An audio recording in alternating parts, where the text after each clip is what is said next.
Hi, it is December 18th, so we are down to, let's see, 18, 19, 20, 21, 22, 23. Yeah, we are now actually officially, truly 7 days out from Christmas, including today, so we're starting that Christmas Eve at least. So we've got our Christmas countdown officially going, so some of you I'm sure are really happy because that means that if you're doing this out of a sense of obligation because you're my friend or family or whatever, your obligation will soon be over. It's fine. It's all good. So here we are again. And today is Blood Orange Boost. Now, something that I haven't commented on before is that David's Tea actually, I believe, appears to be a British company. And that's because when you're looking at their ingredients, they spell flavoring with a U. And in the United States, we obviously don't do that. So there's, don't need to put that away. But so there's that as an interesting little distinction. Additionally, what's interesting is on the back of the box, they have the French words for everything. So in French, this Blood Orange Boost is Super Orange Sanguine, or, you know, the way that an English person who can't pronounce French would read it, Super Orange Sanguine, which sounds kind of fun. I actually almost prefer it in French to the Blood Orange Boost, even though it's kind of got a little bit of that poppin' almost alliteration, not quite there, but almost. So we'll give it points for trying. This particular tea does have 1 out of 3 pips on that caffeine meter, so there is actually probably some real tea in here, or else there's going to be something that's going to create caffeine. Remember, in another tea, we actually did see that the caffeine content came from the carob and the cocoa that was in the tea, rather than from actual tea leaves. Now, with a flavor like blood orange, I would imagine that's going to actually be real tea, because orange and chocolate, not my favorite. That doesn't mean that it can't happen, but ew. We are actually going to steep this tea at 85 degrees Celsius. So I've actually been letting my tea water cool down a little bit because this is going to be one of our cooler steeping temperatures. And this is actually only 3 to 4 minutes. So I am going to do what I've done in the past where I'm going to talk a bit about something. I'll interject to go ahead and pour the tea water over and then go ahead and start that steeping time while I continue to talk to you about other things.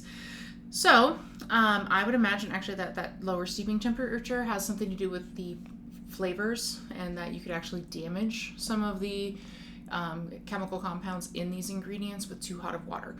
Haven't done that research yet.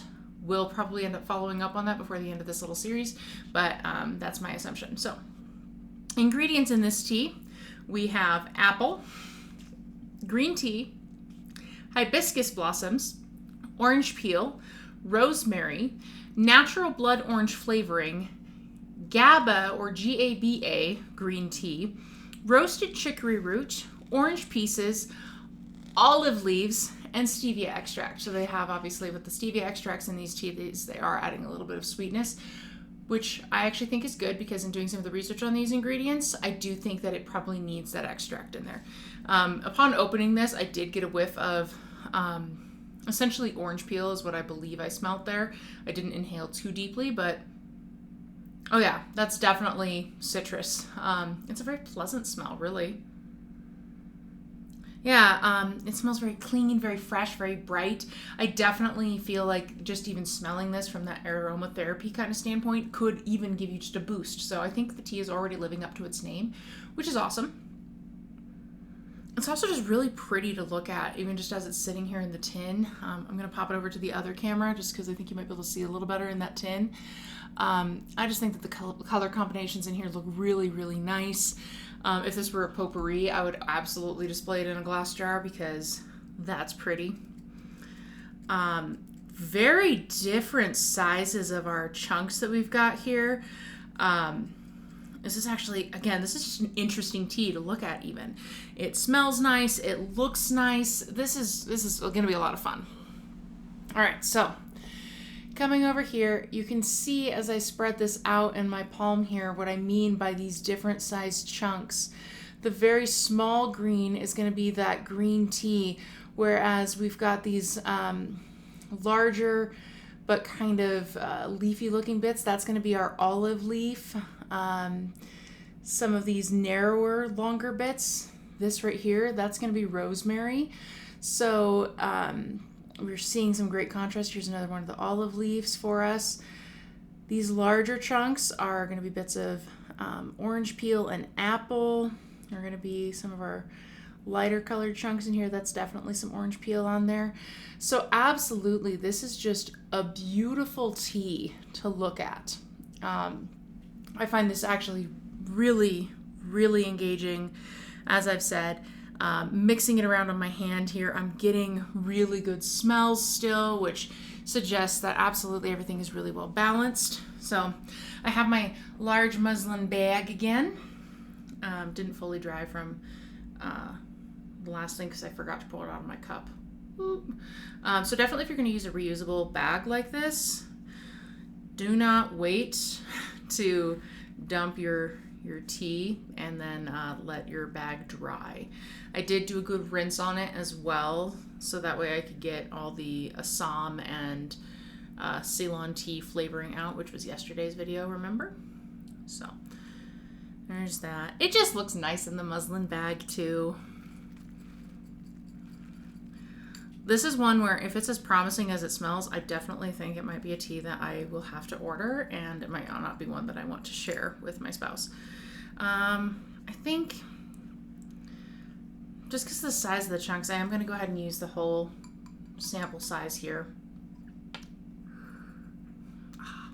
The entire canister smells like that, so yay. All right, we're going to go ahead and tighten that down.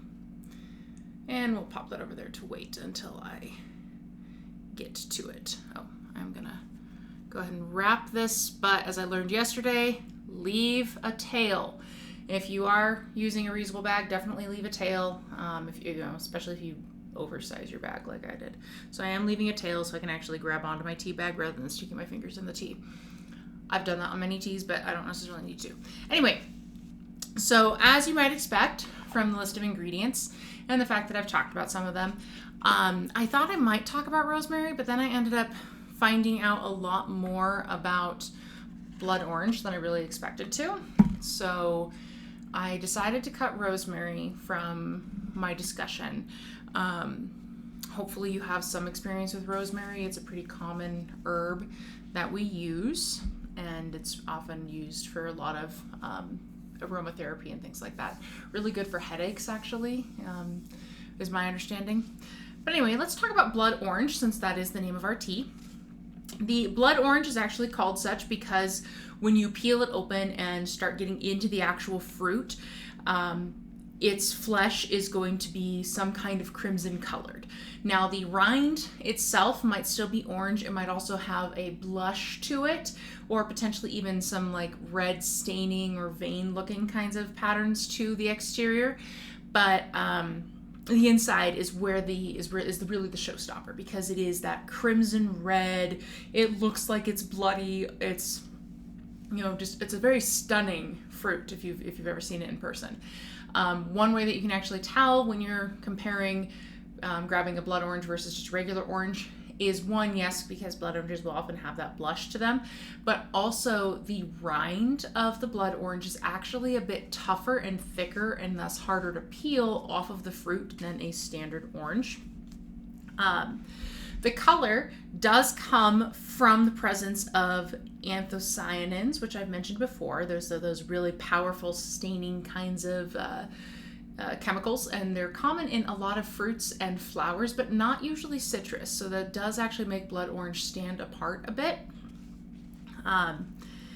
So it's kind of cool on that front, but the main compound of that anthocyanin, that cyanin in these red oranges, is called chrysanthemin, and it's actually a specific cyanidin glycoside grouping. So that suggests a little bit of potential toxicity if you're not careful, and if you have the wrong variety or you cultivate it incorrectly and all that kind of stuff. So fun times, right? Anyway, the deep coloring, in addition to because it's caused by that particular chemical compound, that chemical compound relies on a specific growing pattern and climate environment. It needs low nighttime temperatures, and that really helps bring out, just, you know, thinking about the name blood orange, it really brings out some spooky associations, right? The blood orange can only turn the color of blood at night. You know, it's fun, just fun. Enjoy the imagery there. I think it's fun. However, when you're actually going to eat the blood orange, what you might find is that even though it's harder to get into, as I've mentioned, a lot of people find that flavor really worth it because some varieties of blood orange have sort of raspberry notes. Sorry, the weird noise in the background was actually my cat being weird and saying you're not paying attention to me, so I called him over to me. Anyway, so yeah, it's almost got raspberry notes to it. One specific variety is actually really known for its raspberry notes, but we'll get there. So if you do actually store your blood orange in cold storage after you harvest it, you can actually continue to develop and accumulate the chemicals that make that color. So as long as you keep it cool. I've actually seen some blood oranges that are pretty disappointing in their color, and I think it's probably because they're not being stored in a cold storage environment. So if you are in a position to actually harvest your own, I'd be curious to know, does it actually truly work? Again, this is just the research I've done. So as I mentioned, there are different varieties of blood orange, one of which is known for those raspberry flavors. There are typically 3 that you can find pretty readily and that most people will end up consuming because of their wide availability. One is called Tarocco, and it is native to Italy. It's thought to be named Tarocco because of the exclamation of surprise uttered by the farmer who was first shown this fruit by the discoverer of it. And it is the sweetest of these 3 varieties that I'm talking about now. And it is actually also the most popular table orange in Italy because, again, it's going to look really pretty and just be a nice, stunning kind of piece. It is actually potentially a mutation of one of the other varieties, which I'll be talking about in a moment, the Sanguinello. Consequently, though, because it is that mutation, or it's considered not necessarily a full blood orange, even though it is a blood orange, it's actually called a half-blood because the flesh is not nearly as vibrant. You don't see nearly as much red, not even really a lot of red veining through it. However, it does actually have the highest vitamin C content of any orange variety in the world. And it's actually supposed to be exceptionally juicy, which is one reason why it is extremely popular. So moving then on to the Sanguinello, which remember is potentially that parent form of blood orange for the Tarocco and actually even for the one I'll be mentioning next. It's native to Spain and it was discovered in Spain in 1929. It has a reddish skin, so you can identify that it is a blood orange pretty much immediately, and it has actually very few seeds in it. It is called a full blood orange, and it actually shares many characteristics flavor-wise, quality-wise with the other variety that I'll be mentioning, which is the Moro, M-O-R-O. And the Sanguinello actually matures in late February, but you can actually leave it on the tree until April, and the fruit can last up till May, just hanging out on the tree. So that's kind of nice that you don't have to harvest it immediately. You can just let it hang out. The flesh of that particular variety is a deeper orange, and it's got these blood-colored streaks throughout. So kind of like veins and patterning like that, a little bit of a tie-dye sort of orange going on. So then that leads us to the final one, the Moro, and it is the newest variety, and it's actually considered the most colorful with a true deep red flesh. When you think blood orange, you're actually probably thinking of the Moro because it is such a deep red. It can actually be so deep and saturated in color that when you cut it open, the flesh actually looks black. That's how saturated that particular one can get. And this is actually the one that does have the raspberry flavors that come in. It actually has a fully blushy rind, so when you're looking at it, you can actually tell this is a blood orange when you pick it up. And its flavor and aroma is stronger than a normal orange. And it's actually, hang on. Oh, it's also even though it's got those other, I couldn't read my handwriting again. Typical. Because I write my notes quickly. But it has, so in addition to having that kind of raspberry flavor and a stronger flavor and aroma, it's actually a little more bitter than the Sanguinello and than the Tarocco, which kind of makes sense because I already said the Tarocco was the sweetest of the 3. So there's that. But it's a little more bitter, and it is thought to have originated at the beginning of the 19th century in Sicily, again as a mutation of the Sanguinello and a specific variety of the Sanguinello called the Sanguinello Moscato. So lots of cross-pollination, which is how we get a lot of different plants, different cultivations, all those kinds of things. So just kind of fun, I think, to think about how we get different plants. I'm going to go ahead and measure my water and get that going on my tea.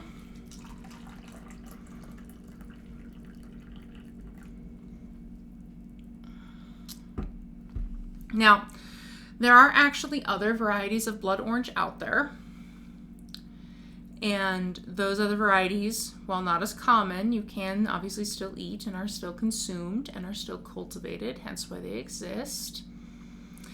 And those are the Maltese, the Conpur, the Washington Sanguine, the Ruby Blood, the Sanguina Doble Fina, Delfino, Red Valencia, Burris Blood Valencia, Extra Fina, and Sanguinello a Pignot. Of those varieties that I just listed, the Maltese is known to be the sweetest. So I'm not sure if that also takes into account the other three that I mentioned already. So I'm not sure if the Maltese is also sweeter than the Tarocco or not. I would imagine it probably is because of how they organize the information on Wikipedia when I was reading through it all. But obviously I don't know. When you are using blood orange in different things, including in juices, sometimes you'll get much more of a bitter juice, sometimes you won't. It really, I think, just depends on how ripe the fruit is and what variety you've got. So, worth noting, there are actually two other red oranges in existence that we really know of and talk about. Those are the Caracara Navel and the Veniglia Sanguinos. And again, they're colored red and they are often mistaken for blood oranges. They are not actually true bloods, though. They are colored through lycopene, which is a different chemical entirely, as opposed to the anthocyanins that blood oranges actually have. So commonly mistaken, but not actually real bloods on that. Again, with blood oranges, you can use them for pretty much anything that you would use normal oranges for, including marmalades. You can zest the rind, use it in things where you would otherwise use orange zest. And we think that we've actually been cultivating them since about the 18th century because they are so interesting to look at when you cut them open, and they're obviously very good for you. I'm thinking back to my video where I talked about cloves and talking about the pomanders, and I'm thinking blood oranges would make a great pomander with the little cloves shoved into them, except for, of course, for the fact that I still think that it just looks creepy. I don't like the look of that at all. As I just glanced over here, I noticed that my tea steep here has some of that iconic blood orange color coming through already, so I'm real excited about that. I actually always love the idea of blood orange flavor, but I never find something that I think really captures it really well. It always kind of tastes just so weak to me, and then overly bitter. So probably because most people are probably using that Moro for the color rather than for thinking about the flavor. Anyway, I want to go ahead and talk about olive leaf, because that to me stood out as a really strange ingredient choice in this tea.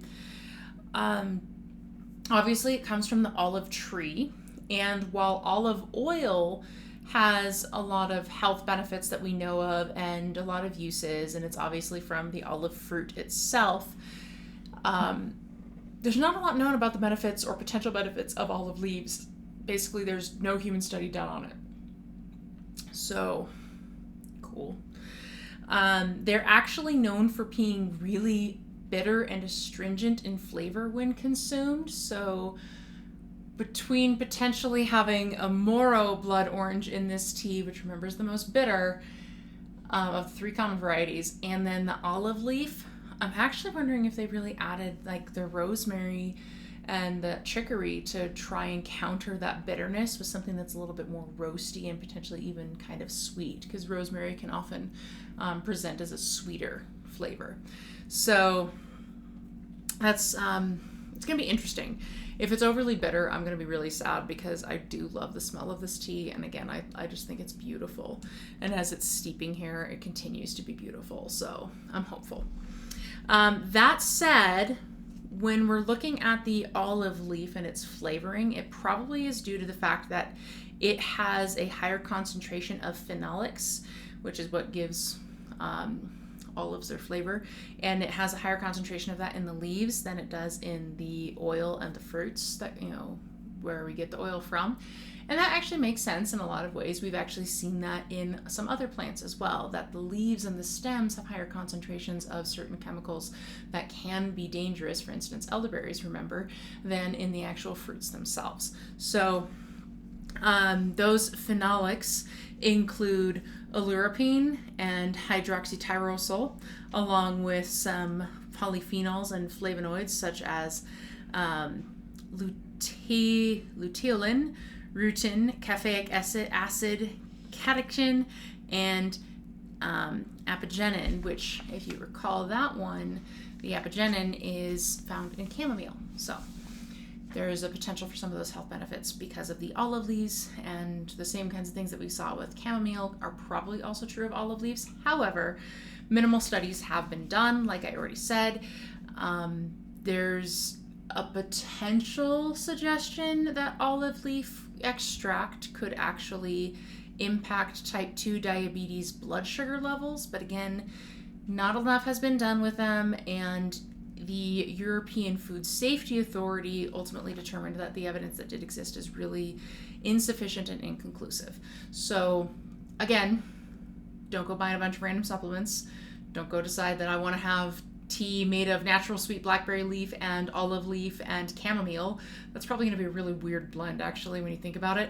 Let me know how that goes if you decide to do it. But again, just always use caution when you're going to be consuming things. Be aware of your own allergies. Be aware of your body. Your body is going to be really good about telling you, hey, I don't like that. So pay attention. So I'm so excited because this color is like the Merry Mistletoe. And remember, I was really excited about that Merry Mistletoe and how basically it was like Christmas in a cup over there. So with the actual, cord here going, just moving my tea bag even, really helped mix all of that good, beautiful, beautiful blood orange coloring. This is going to be great. I say this, and then if it's really bad, I'm going to be really sad. Squeezing out all that. I'm going to need to make sure I actually remember to rinse that bag out because it's going to stain. I'm going to have a reddish muslin bag, but that's fine. It'll still work the same. Again, because of the concentration of that color, you're really not going to get to see much down into the cup. And I'm just getting light reflecting off the surface, so I'm going to go ahead and bring that over here. All right, so yeah, I can see down to the surface. It looks like a little bit of the tea actually got out of my bag there, but not a lot, and it went straight down to the bottom. Wow, and over here again, away from that light, you can see just how dark blood orange can actually get, which is kind of cool, but it's a very rich color. Oh, look, a little bit of detritus on the top there. So it still smells wonderful. I'm super excited about it, really, really loving it. It still smells very orangey, very fragrant. I do get a little bit of some rosemary coming through the more that I smell it up here, so that's always fun.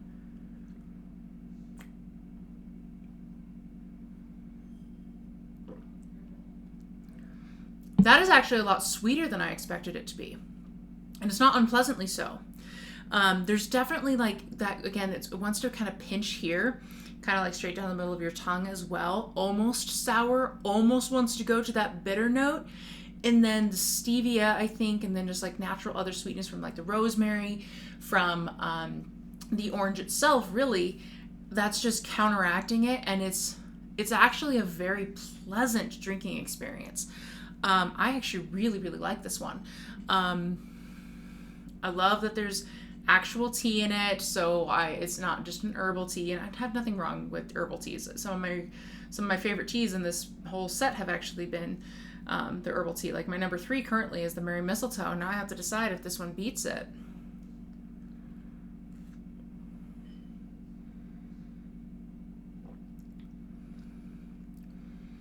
And it might, because it tastes so fresh. One of my favorite just bagged teas that I'll get is Celestial Seasonings. Again, not sponsored, but the Celestial Seasonings Lemon Lavender Lane. I love the Lemon Lavender Lane because it is so bright and fresh and feels very summery. And so even though the color here is associated with that nice Christmassy red and crimson, I actually think this would be a really amazing summer tea. I actually even think that this would be a great iced tea, especially because if you mix it up with some ice and everything and let the water come in and maybe even like float some real oranges in it. Oh, that would just look beautiful. I actually bet it could also be an interesting base for a sangria.